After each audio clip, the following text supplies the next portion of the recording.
One rainy afternoon, trying Japan's coin laundry.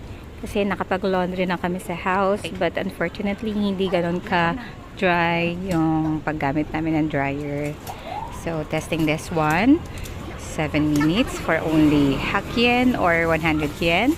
May promo din, not only in the Philippines. May promo sila for every 13.5 kilograms, 10 minutes for 100 yen or yen. So, trying this fluffy dryer. Don't leave your things unattended. Kasi pag naiwan mo, pwedeng yung next user ang magtatanggal ng gamit mo. Be careful. So, kung wala kayong barya, may pabarya dito, coin changer. At kung may kasamang bagets o may free books, pwede sila mag-read para hindi bored. Thanks for watching!